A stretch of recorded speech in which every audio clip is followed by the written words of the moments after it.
Yes. Okay. Professor Kiran Pandya, chief guest for today's inaugural session. Professor Neeti Mehta, Director, Sardar Patel Institute of Economic and Social Research, Ahmedabad. Dr. Hansa Jain, Course Director of the program, and participants. A very good morning to all of you. We are going to start with the research methodology course, which will start from today and will continue till 11th of March. So first of all, I request our director, Professor Neeti Mehta, to welcome our chief guest, Professor Kiran Pandya, and in a little bit talk about our institute's its objective and goals. Thank you, ma'am. To all the participants and welcome, I really extend a warm welcome to all the participants, and thank you, Professor Pandya, to be with us in this inaugural session and to conceding to our request to give an inaugural address at this program. As you have been in the past associated with the institute, you should be aware that Sardar Patel had a tradition of training young scholars and young faculty members. So, and in the days, the training program used to be on mathematical experiments and econometrics. But given the kind of research it's becoming, and given the mandate of ICT, we are regularly conducting programs on research methodology. Also, capacity building programs niche microeconomic areas. So, I was told by the coordinators at this time we really have a very good participation, and I think we have to thank the COVID situation which has allowed it to happen, and online mode, inviting the faculty who can be participate in the programs, as well as getting students from far and wide and who can be can get associated with our institute in terms of enriching the knowledge and sharing of knowledge that happens during the course of these programs. So just to inform, as Vachaspati has requested me to, Sardar Patel is one of the path-breaking institutions which was set up to conduct social science research, and the mandate has been to observe the problems and the issues of the regional economy, and depending upon the faculty's interest, we have been carrying out numerous studies related to different areas of economics, and mostly so far we have been concentrating on Gujarat and its issues, and in contrast to the Indian situation as well as also international situation. So that is what we have been doing. So we have done numerous studies related to agriculture, industry. Of course, in the days of your, depending upon the distinguished faculty which was present in our institute, there was seminal work which has been done on input-output modeling and, Lovian models of other kind of models which were poverty. Lagrawala sir was and Professor Alag have been associated with defining the poverty line for the country. So those kind of seminal studies have been carried out, and currently we also were host to the Agroclimatic Planning Unit of Planning Commission, where resource-based plans were prepared for the entire country for the development of agriculture and allied sectors. As I mentioned, the input-output analysis which was carried out, those consumption studies were done. Professor Radhakrishnan, as all of you are aware, who recently passed away, I think he was a very important contributor to this kind of consumption and demand related studies which were carried out at the Sardar Patel Institute, and which in fact we have always been very important contributors to the policy making in the country. The studies which have been done here have contributed to the defining the policy of the country. The faculty has been very distinguished, and they have been associated with different national and international bodies in the past. So it has a very checkered history, and it has a substantial contribution to the social science research that is carried out in the country.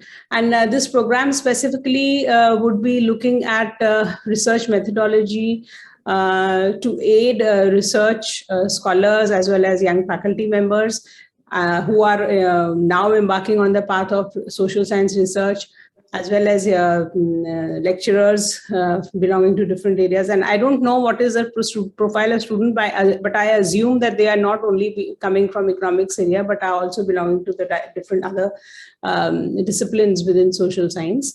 So I again extend you a warm welcome. And as I can see from the program, the coordinators have taken great pains in getting together a galaxy of specialists and experts who will regale you with their, based upon their knowledge and their practical experience, how to do the research and what are the tools and the techniques which are available, which can empower a researcher to carry out meaningful research in social sciences. So to that extent, I think the program has been very well framed and the speakers are very distinguished. And I take this opportunity in the inaugural session to extend my welcome to all the distinguished speakers that have been lined up for your benefit. And I hope that you will learn much from it. And it is going to be a very interactive and interesting sessions for the next few days to come. So talking about Dr. Kiran Pandya, I think he needs no introduction. Well, thank you so much.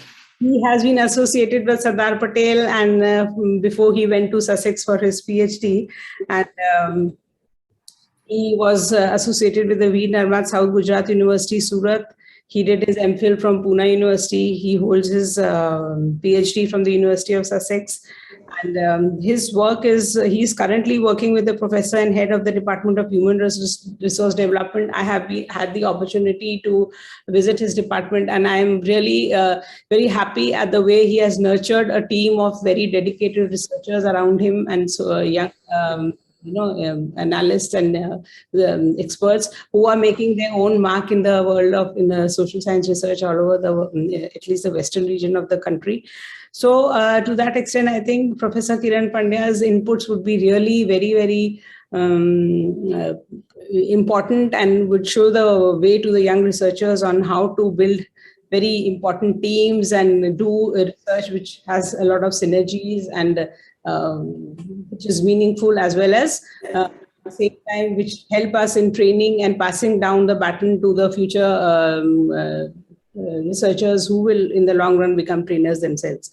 So Professor Pandya has around 35 years of teaching and research experience. He has held very important administrative positions in the South Gujarat University. His academic work is quite seminal. I think I personally know him as a person who has done something for the academic fraternity and for the cause of education. He has trained around 3 generations of students in economics, statistics, econometrics, and research methodology. He's regularly organizing training programs and workshops. The research scholars and faculty members from across the country participate in these workshops, and he has trained very proficiently researchers in the use of SPIESR, Minitab, R, etc., and other statistical tools. His interest is on the philosophy of research. Dr. Pandya has worked on various research projects which are funded by different government agencies as well as ICSSR. And I think we had the occasion to work together on the district human development reports when our institute worked on Sabarkantha and Kheda, and Professor Pandya's team was associated with Surat and Tapi district. So that was a lot of knowledge exchange and sharing that happened during the course of those formulation of those reports. And he has been the principal coordinator of numerous research projects. He has also been editorial board of various journals. He has co-authored a book on statistical analysis using SPSS, I think, with Dr. Smriti Valsara, and I've seen that book, and it is really very useful for the beginners as well as the people who seriously want to engage in analytical aspects of the research problems that arise. And he has also co-authored books in Gujarati.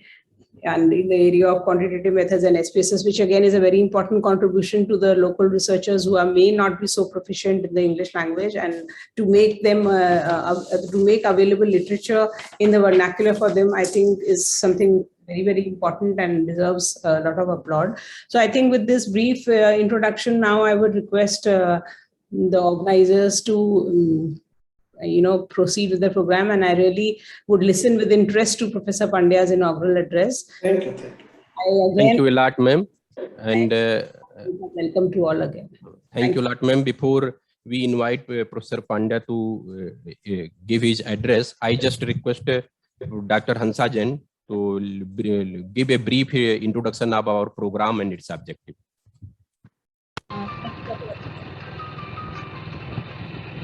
Respected Professor Kiran Pandya, formerly associated with the University Surat, Professor Niti Mehta, Director of Sardar Patel Institute of Economic and Social Research, Dr. Vachakri Shukla, my fellow course coordinator at the Institute, and my other colleagues and participants. For giving an overview about the course, I will start with the changes that we experience in our life. We know that our life is there are various ups and downs in our life. For example, recently we have faced many problems due to pandemic, which were related to health and policy restrictions meant for minimizing the adverse effects of the disease. We are influenced by changes due to climatic conditions, technological advancement, policies, and several other social and political factors. And nowadays, since our economy is open and integrated with other economies of the world, we also face the impact of foreign factors. These factors affect people in different ways depending upon their abilities and background. To some extent, we find solutions, and to some extent, we adjust with the new situations by making some changes in our lifestyle. There are also people who suffer due to. As a social researcher, we say that these types of changes transforms the set of variables which define our economic life. And since these changes are continuous, social science research is an ongoing process. And Professor Pandya is with us to give a detail about the importance of social science research in detail. Please mute yourself, so we are getting a lot of noise.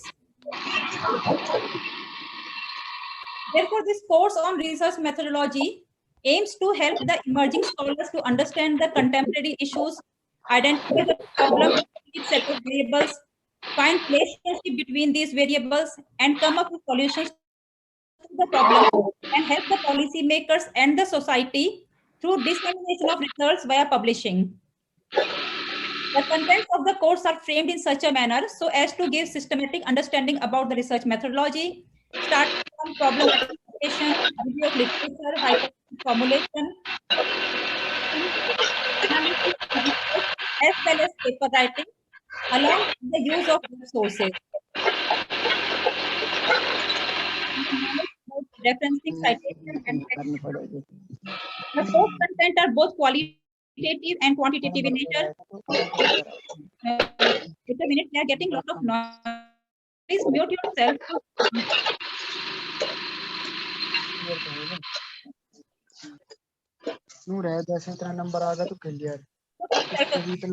The technical person may please mute all.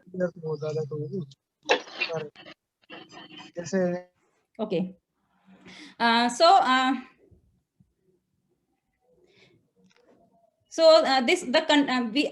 have framed the contents of the.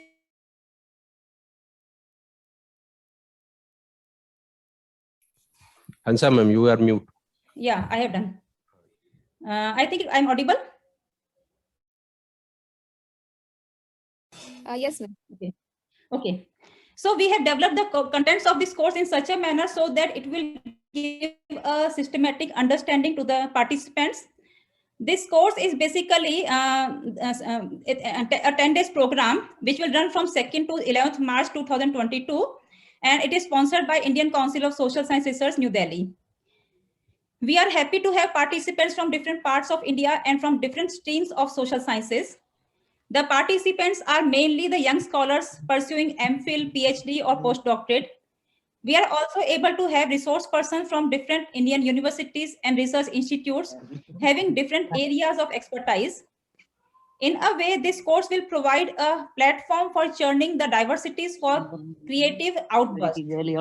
Though pandemic-related issues, we have planned to conduct the course through virtual mode, but we will try our best to make the sessions participatory and interactive.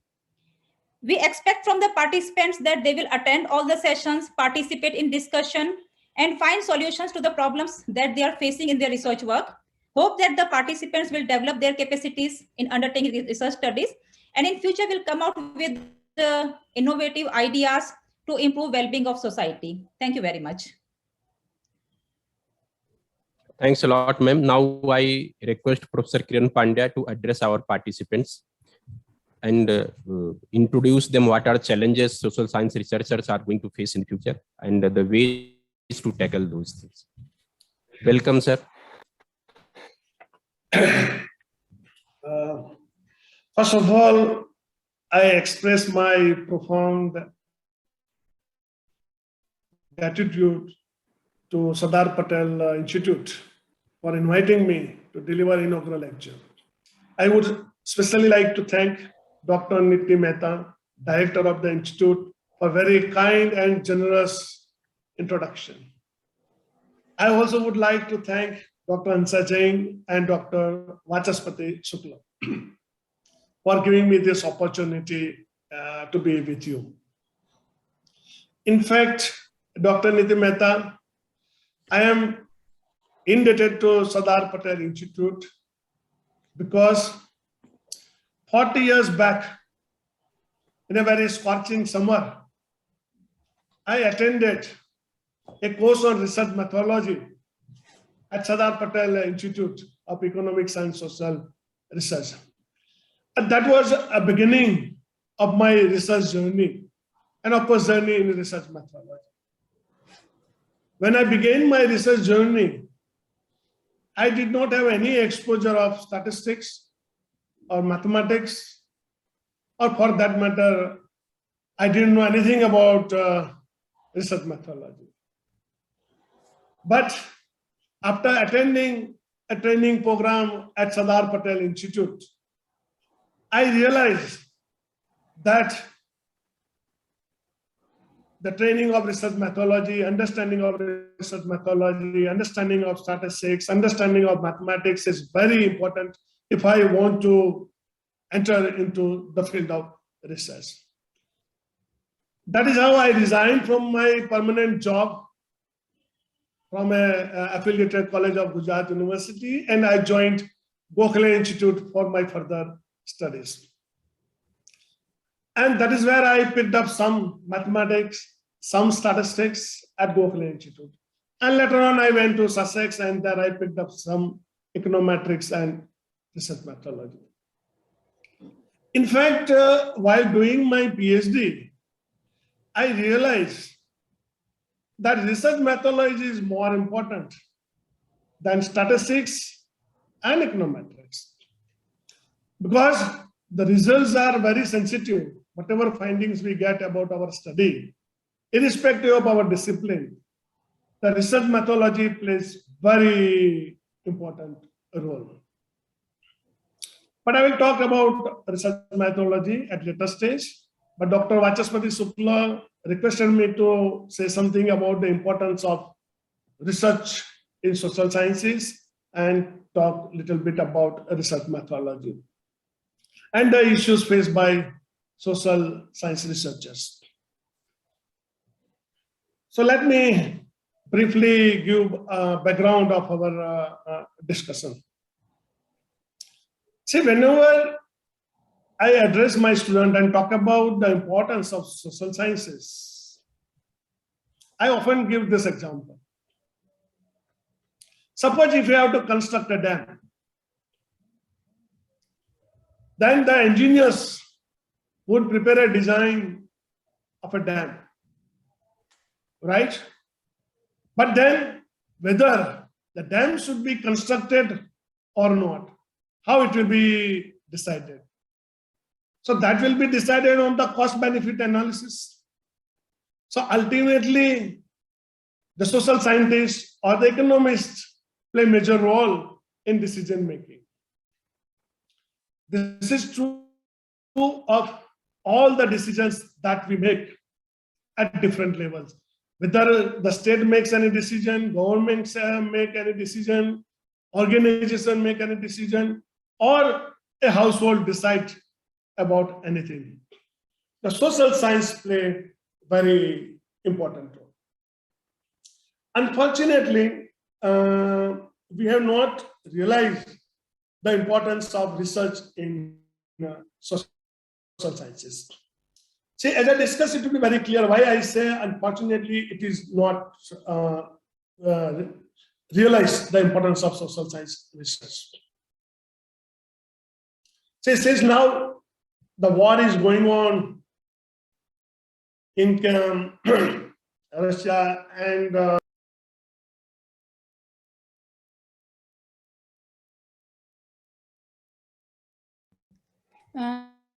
Sir, you are mute now. Please on your mic. You are Please unmute your. mute. oh, sorry. Now see, the social science play very important role in wars also. We may not know about this, but if you want to know about the importance of social science, we must refer to the unclassified documents of CIA. So there are different branches of social science: anthropology, history, economics, and there's a whole list of social science disciplines are there on the website of the SPIESR are available.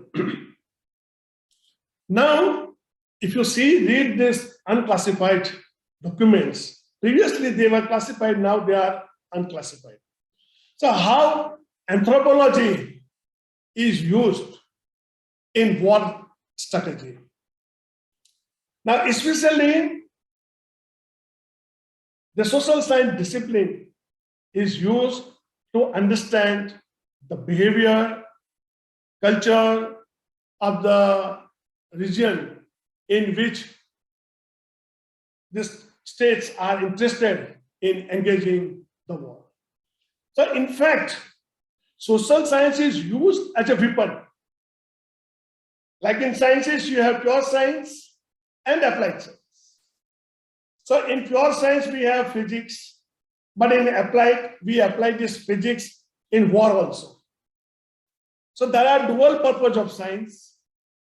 The first purpose is research for the sake of pure knowledge, knowledge for the sake of pure knowledge.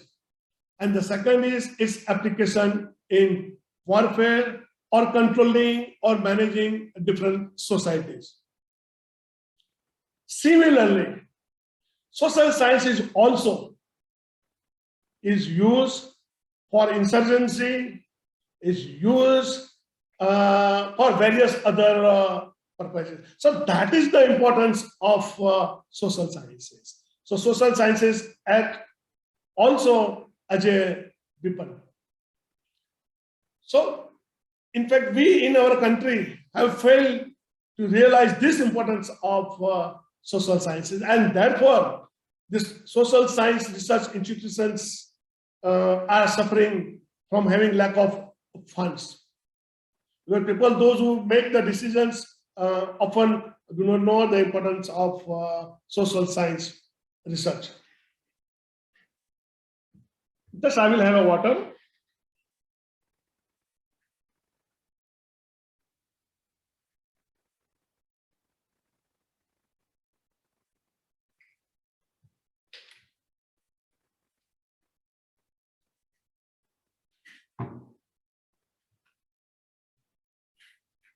As I told you, and Dr. Mehta and Dr. Jain also very briefly talked about in their brief introduction. See, every major challenges require a support from social science research. Because ultimately, whether we are talking about pure science, applied science, we deal with the human being. We all are concerned with the well-being of human being. So for that, we have to understand the attitude, behavior and consequences of human behavior. So we may begin with the health sector. Okay. So recently, we are facing the COVID-19 situation. So vaccinations are invented or discovered by a scientist. That is fine. But after the discovery or invention of the vaccinations, the inoculation of the people starts. So unless you inoculate particular number of people, you cannot develop immunity. Now you must have come across various news within our country and outside our country also, that many people do not like to go for vaccination. Now, if suppose many people do not go for vaccination, what will happen? So efforts of the state will go waste. This has happened not in our country, but this has happened, or this happens in developed countries like USA also. So a couple of years back, there was an outbreak of measles in USA, in California state. So that time also, the many people did not go for vaccination. And it was a very tough job for the state to control the outbreak of measles. So then they realized that it is not only the discovery of vaccinations that matters, but the behavior and the attitude also matters. And this varies from culture to culture, varies from socio-economic groups. So that is where the social science research can step in and guide the state and the policy making to take appropriate remedial decisions.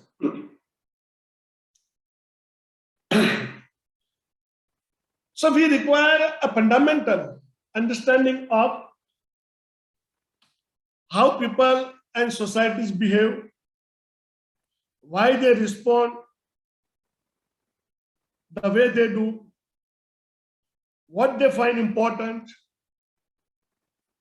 what they believe or value, what and how they think about others. This is very critical for understanding a well-being of our society.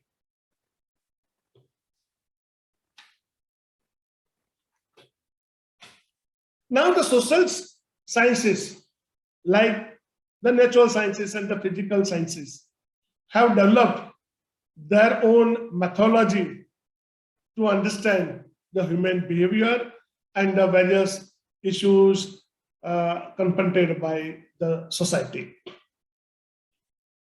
So there are different methodologies as discussed by Dr. Hansa Jain and Dr. Niti Mehta. And such issues are included in the research methodology training program. So we have a qualitative research and the quantitative research. Now both approaches have their own importance and the limitations. Now which approach is appropriate, that depends upon the research situation. We cannot say that the quantitative research approach is the most appropriate, or we cannot say that the qualitative research approach is the most appropriate in understanding human behavior. It all depends upon the situation. Now the quantitative research approach presupposes measurement. Okay, so measurement is very important in quantitative research. In fact, the entire research methodology should focus, if you are talking about the quantitative research, should focus on the measurement issue. I will talk this issue in a little bit detail. But I will give you one example from the discipline of education. Now in education, the dropout of students is a major issue. Why students drop out? Why they don't go to school, and when they enroll, and after enrolling also they drop out. Now the research was conducted using quantitative approach and a qualitative approach also. Now when the quantitative approach was used, the reasons for dropping out of school was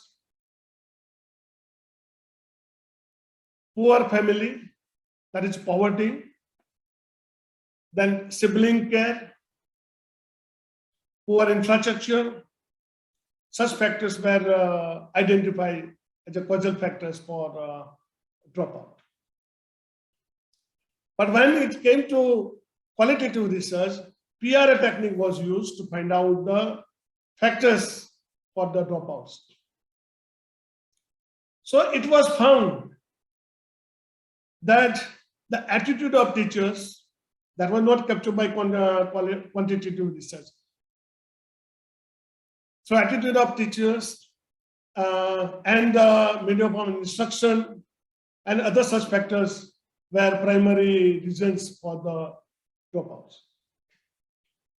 So the policy formulations depends on research findings.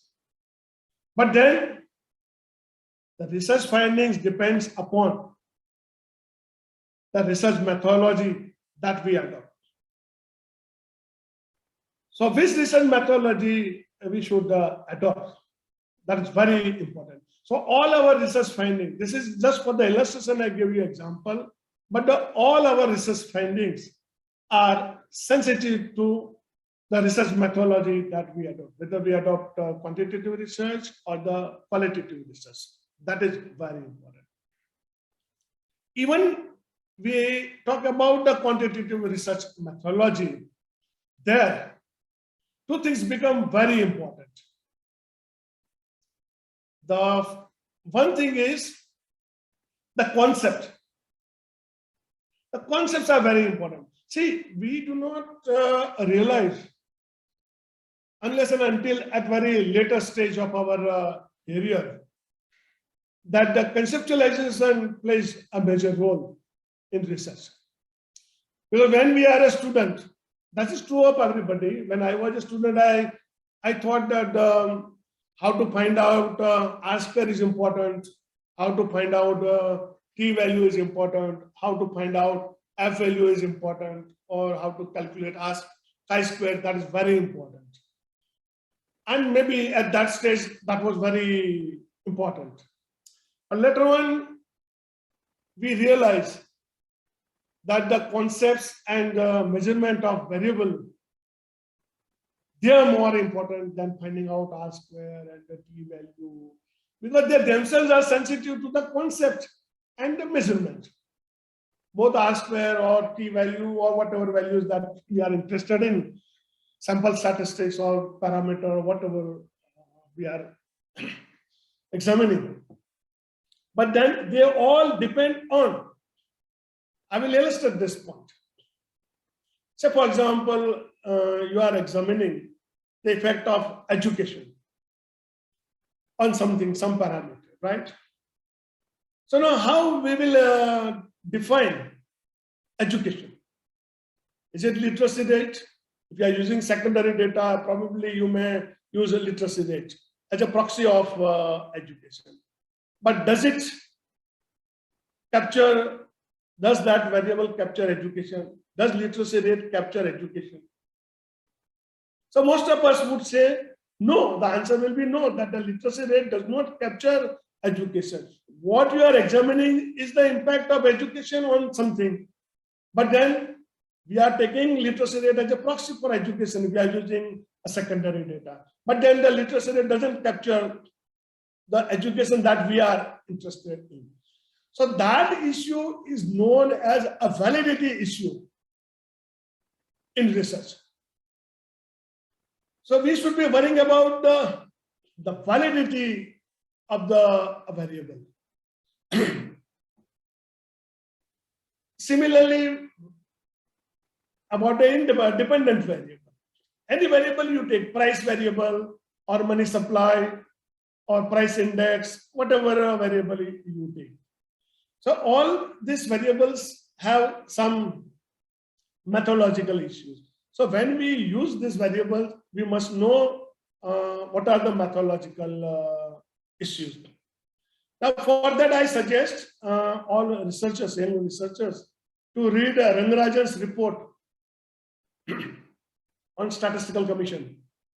So they discuss about secondary data that is collected by or reported by the government.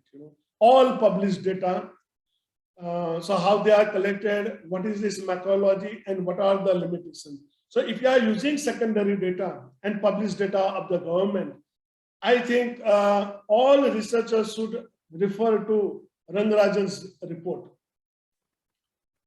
on secondary data. And of course, they discuss about the survey data also, NSSO data, and this data also they discuss about that. So you can, and that is available on the website of MOSPI. So whenever we are using primary data, when we undertake a primary research, then that time also we should be absolutely clear about defining our variables and measuring our variables. Especially when we measure, attitude and other things, it has a special problem, and that we use as a ratio variable.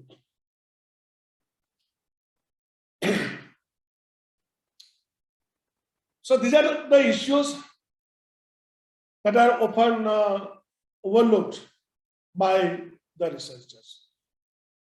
So reliability issue and the validity issue are two important issues in social science research. Now this problem arises because we have adopted the research paradigm of a research framework of the natural science research or the physical science research. So we have adopted the framework of research of physical sciences in social science research. So because of that, this kind of issues arises. Now, whether we should adopt or not, that's a different question altogether. I'm not discussing about that because there's a lot of discussion about this, but I'm not going into this. But the main issue that arises in doing quantitative research is, say, in quantitative research, we use numbers. Now, the moment we use numbers, the measurement comes. Now, what it means is that we can do research about those things which we can measure. Now, there can be many things which cannot be measured, and that may be more important in influencing the outcome. So those variables we often ignore. So that may be more important, its influence may be more, but just because we cannot measure using any method, maybe perception or whatever, so we cannot quantify such variables, so that we cannot use in our analysis. So that is the major limitation of quantitative research. So we must realize when we are doing quantitative research, the limitations of quantitative research. Now in qualitative research, there is another issue. That issue is also very important. Now, the moment we talk about research, intuitively we know that we talk about objectivity. Because objectivity is very important in research. Now, there is a whole debate about objectivity. What is objectivity? But I am not discussing right now about that. But assuming that we all should have objectivity in our research. Now in qualitative research, what happens is we use qualitative research methodology, we do case study, we do focus group, and there are many other methods out there. Now researcher is also a part of a society. Now he is not independent of the society. Now his attitude, his approach, his methodology is influenced by his entire socialization process. So the way in which he sees the society, that influences his method of analysis and finally the outcome. So that is the major limitations of qualitative research. So many people argue that we compromise objectivity in qualitative research. But then in organizational study, if suppose you are studying any organization, qualitative research may be more important. Suppose if you are studying about the higher turnout of the employees, okay? Many people leave organization. Now if you want to study that, or if you want to study leadership or conflicts or the processes in the organization, how would you study? So you have options using quantitative research and qualitative research. So it is often argued that participant observation or maybe non-participant observation is a better strategy to study such organizational issues. So, as I told you in the beginning, that the research topic determines which kind of research methodology we should be using in our research.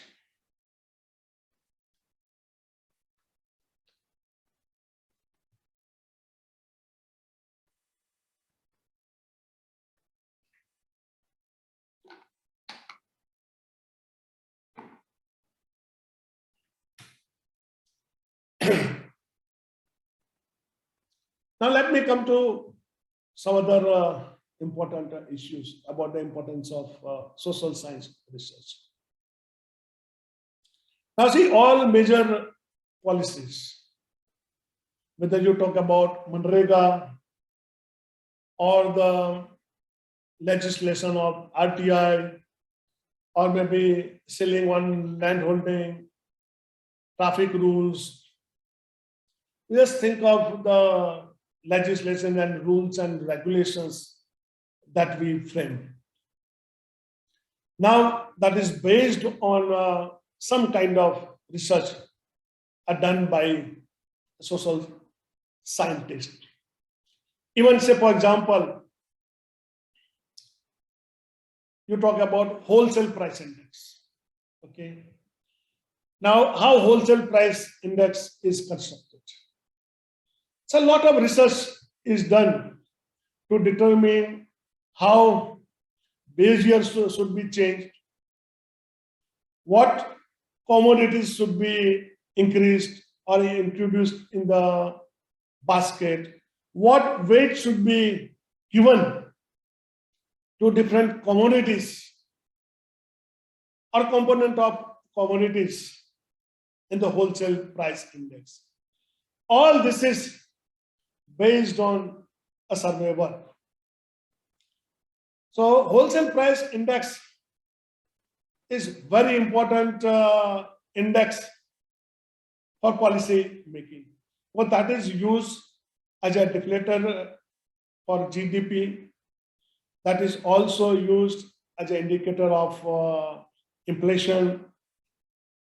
So on the basis of the movement of wholesale price index, the monetary policy is determined. See the importance of social science research. The entire monetary policy is based on the movement of wholesale price index, whether the interest rate should be increased or should be stabilized or not, or money supply should be increased or should not be increased, is based on the wholesale price index. So the entire calculation of wholesale price index is based on the survey work. So that is where the social science research play a major role. So in the framing of legislation, in framing of monetary policy, or any policy for that matter, economic policy or any policy, the social science research play a very important role. But for that, we have to understand the statistics. And more important than statistics, the data. Now, if you talk about the crime,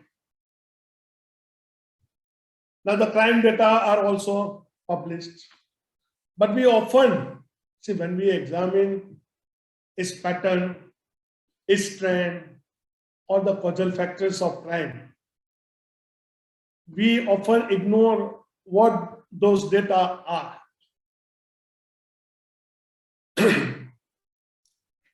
Now, this data, we must know that they are the reported data. They are not necessarily reflect a crime in that particular district or maybe in a state. The latest crime report, if you go through, the Kerala was shown to have more crime and more crime related to women. Okay. Now, apparently, you expect that the Kerala is a highly educated state. We shouldn't have more crimes in Kerala, and moreover, it is the gender ratio is also very favorable in Kerala. So maybe you expect more crimes in maybe UP or maybe Bihar or any other state. But then how do you interpret this data? Because the data are there, they are reported, okay? And it is published data and published by the government. And that is collected from the respective police stations, and they are aggregated at the district level and the state level, and then at the national level. Now, how do you interpret this data? So not only the collection of data, the interpretation are also very important. What it only means is that since in Kerala, the people are more aware, they are more aware of their rights, so they report crimes. In other states, the crimes are not reported at all.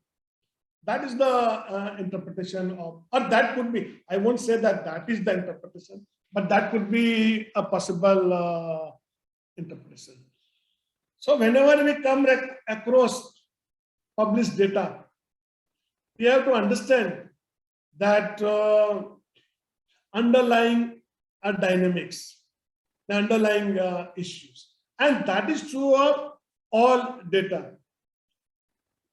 Now, if you suppose, see the issues related to property, okay, the cases that are reported in the court. Now, we think that there are a lot of property issues in particular state, X state, say, for example. But then if you try to understand the dynamics, there are no issues of property as such in many cases. They go to court of law to have a verdict on the property prices. So they have to pay less stamp duty. So there are no disputes of property at all. Just because they have to pay less stamp duty, they go to court and they get the verdict. So once the court verdict is given, so you have to pay a less stamp duty. So this is the underlying reasons. So when we are interpreting the data, these factors are very, very important.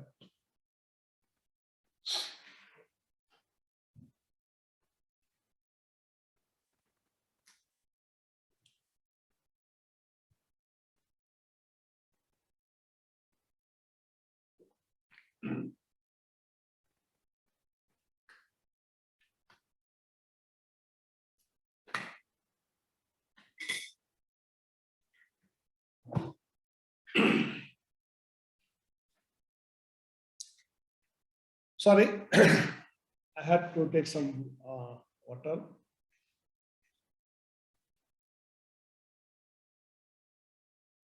So these are the issues related to, of course, we can talk many things about this crime data, because when you talk about the family disputes, so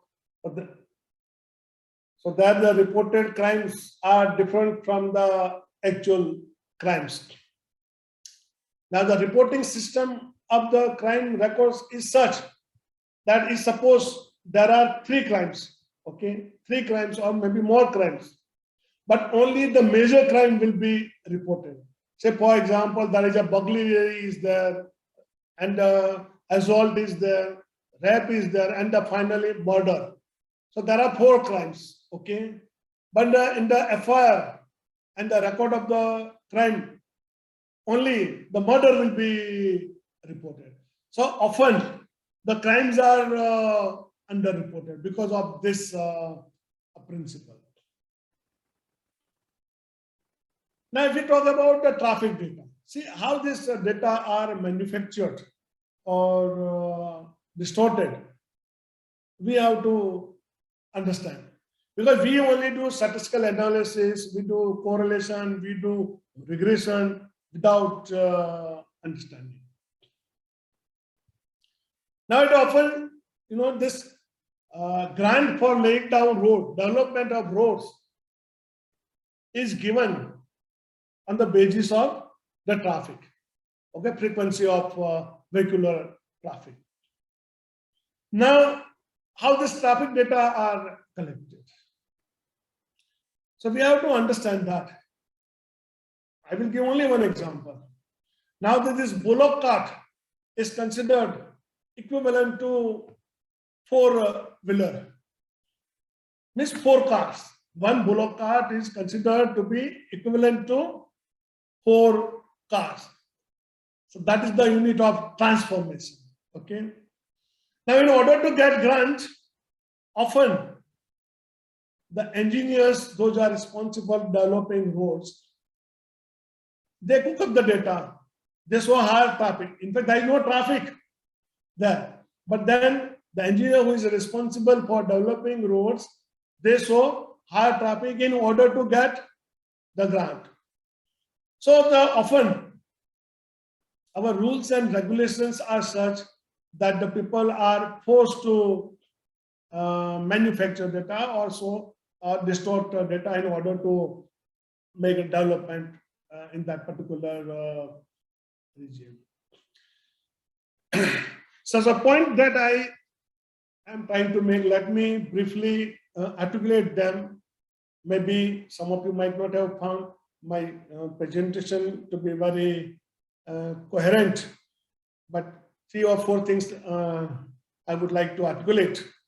The first thing is the social science is very important, and its importance cannot be undermined in comparison to physical science or natural science. They are all beneficial. Social science is also beneficial if we can rightly understand the human behavior and use the outcome in framing appropriate legislations or policy in respective field, whether it's economy or maybe for an organization or for a state.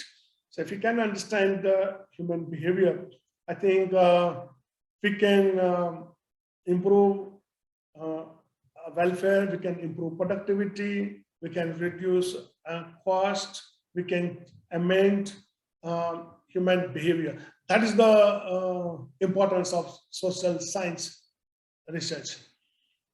Whether it's a field of medicine or maybe terrorism, for example. So in the field of terrorism also, the social science has a lot to contribute. Maybe you talk of Gandhi or Gandhian philosophy or philosophy per se. The philosophy has got to contribute in judiciary system, in framing law. Philosophy is also a branch of social science. So whether you do research in philosophy or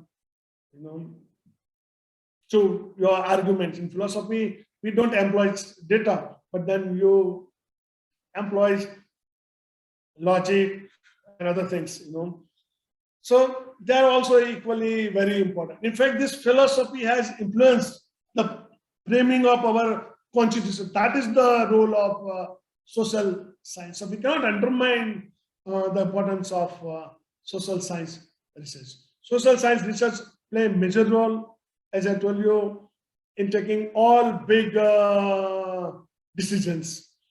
So whether it's a field of medicine or engineering. So for engineering also, ultimately the absorption of technology depends on the human behavior, whether we will adopt particular technology or not, whether in the field of agriculture or maybe in a household or in engineering, wherever the technology is used. Ultimately, the technology is used by the human being. So technology absorption plays very important role. So for that, again, human being studying or understanding human behavior, the circumstances of human being is very important. So unless we address those questions, we cannot successfully introduce technology, or we can successfully implement any scheme. Why many schemes fail? Because the schemes are framed or introduced without understanding, a ground, a reality. Therefore, many schemes fail. The Western countries have successfully used social science, especially cultural studies and anthropology, to topple governments.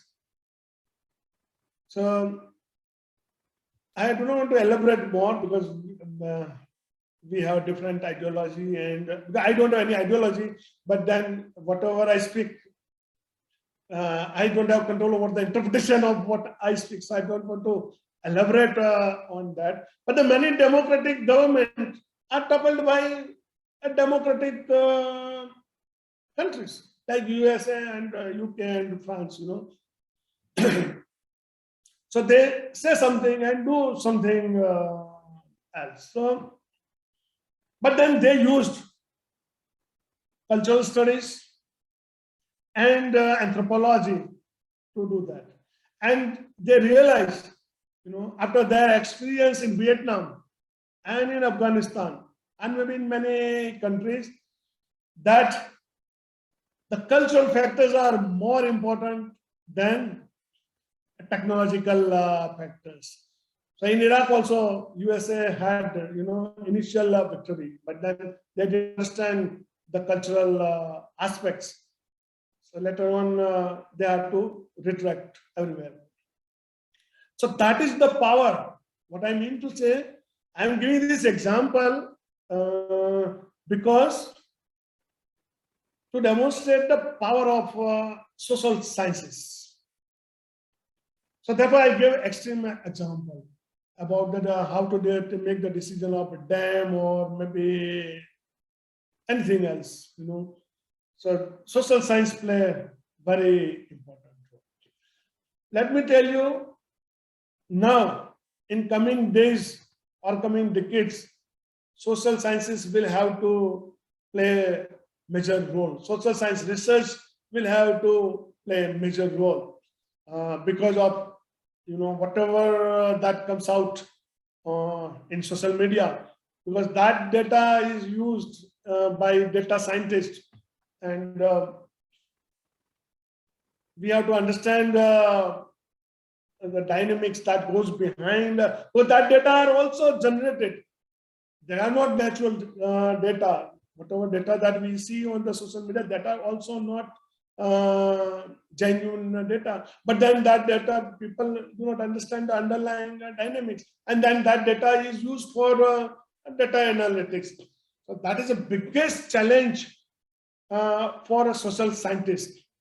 And they will have to focus more on data generation, process of data generation, concepts, and methodological aspect. Especially when the media is also, is engaged in shaping our thought processes. The social scientist has a bigger or a greater responsibility in understanding these larger issues. So that is where the importance of this research methodology course lies. I'm sure the students and the participants will benefit from the expert speakers that are lined up in the series. The second thing was the importance of research methodology that I discussed. I don't know whether I could articulate or bring out or not, but then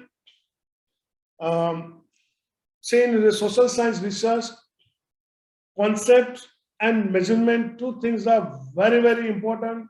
In physical sciences, see, measurements and the concepts do not pose much problem, but in social sciences, it poses a great problem. The moment you say farmer, for example, Dr. Nitin Mehta is from agricultural sciences, agriculture economics. Now, if you talk about, see, we often come across this cultivator or the farmer. That's a variable or the one concept, farming. But then, what do you mean by a farmer? Okay, it's very important. There are different concepts are there. See, the person may not have any land, but then he may be tilling. People might have land, but he may not be tilling. Suppose Dr. Vachaspati is a landlord. Okay, he is not tilling a land. He is a professor. But can we say that he is a farmer? If he is a farmer, in what sense? That is important. He is a farmer, suppose, for example. In a legal sense, yes, he is a farmer. He can buy. Right? So in that sense, he is a farmer. But he is not cultivating. He is not taking production decision. So in that sense, he is not a farmer. So these concepts, when we talk about farmer, the conceptualizing is very, very important. And this is not reflected or discussed anywhere in detail. In very few studies, you will find mention of this pseudo cultivator or whatever it is. But then you may not get data about that. About the pseudo cultivators, very rarely we find a data. The moment we talk about farm size, now how would we define farm size? It's a conceptual issue, whether we should consider net sown area, gross sown area, cropped area, or owned area. There are different concepts of farm size are there. Okay, if you are owning, say, 30 acres of land, but you are cultivating only 15 hectares of land. So now what should be the size of holding for you? Because 15 hectares of land you have given on rent, and 15 hectares you are cultivating. So what should be size of holding for you? It's important.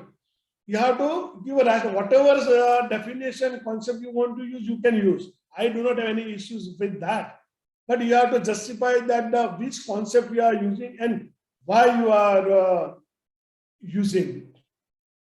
In macroeconomics or monetary economics, you are examining the relationship between money supply and, say, inflation or price level.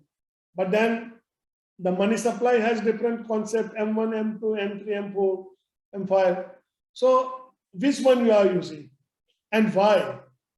So each one has its significance. You can use, say, M3 or whatever, base money, and you can give justifications that this is because of this, I am using this. And of course, the price variable. You have to give justification of using particular price variable. So anyway, so measurement is very important, and the reliability of measurement also very important. That is true in the medicine also. Okay, it's not only true about social science. In medicine also, if you are studying say blood pressure, now how you take blood pressure, measure blood pressure, the reading of blood pressure is very important. You know, so measurement always plays very important role in quantitative research. Okay, it's very important. And the limitation of that is you can study only those things which can be measured. If you cannot measure, you cannot study. So that is the point that I was emphasizing. So that is the major limitation of quantitative research. Okay. So those issues briefly can be summed up as a reliability issue and the validity issue. So we very rarely focus on validity issue. Sometimes we focus on reliability issue, but less on validity issue. You take up 100 and odd PhD thesis, you will, why PhD thesis, but the research articles also, you will hardly find discussion on this issue. See, all published research in economics, say for example, in the Western countries, they use all published, and there is statistical system is fairly robust, okay, better than most of the countries.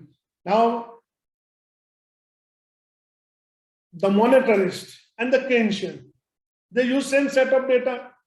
They use same set of data, and they come out with different results. The Keynesian would support their own hypothesis, you know, Keynesian postulates, and monetarists would support their postulate, you know, and they use same data set. Now, why their results are different? Because their specification of models are different. So their results are different. So ultimately, the findings are sensitive to methodology, definition of variables, and specification of models. So all researchers should try to endorse, or at least understand. I won't say that you endorse, but then at least understand while you are doing research that your research is sensitive to research methodology. And that is why people often say that you torture the data till it confesses. So, lies and dumb lies and statistics, something, but that is because of this methodological issues, you know, people do not understand this, but therefore they say that lies, dumb lies and statistics. It's not like that. If you use appropriate methodology, you get appropriate results. So this was a reliability and validity issues. So all researchers should keep these issues in mind. And see, sampling method and experimental design, these are the methods through which you try to control the influence of confounding variables. So these are the statistical methods through which you can control confounding variables.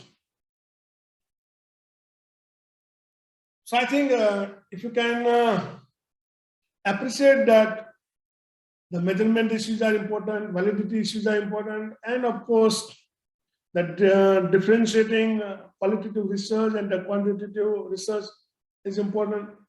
I'm sure you have got proper training for your doctoral degree, and I'm sure this kind of workshop will definitely help you to ignite your mind.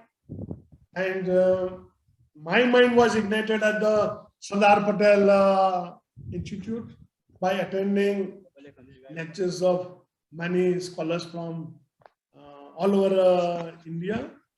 I developed interest in mathematics, statistics, and methodology, and of course econometrics also.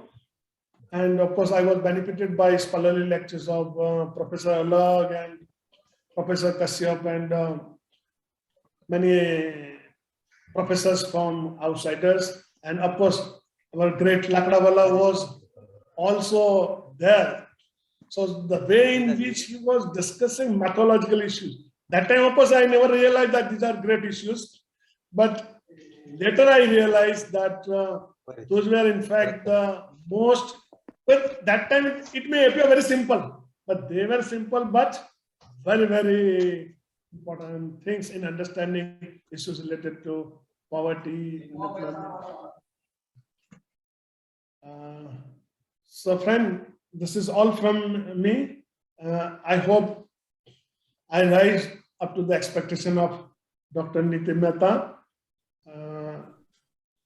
So I think it was a very enlightening lecture, Professor Pandya, and you have very efficiently stressed upon so many important matters that impinge upon social science research, and you have very successfully set the tone for the discussions and lecture sessions through the seminar, through this training program in the days to come. So I think we are very thankful to you and very enlightening, I must say.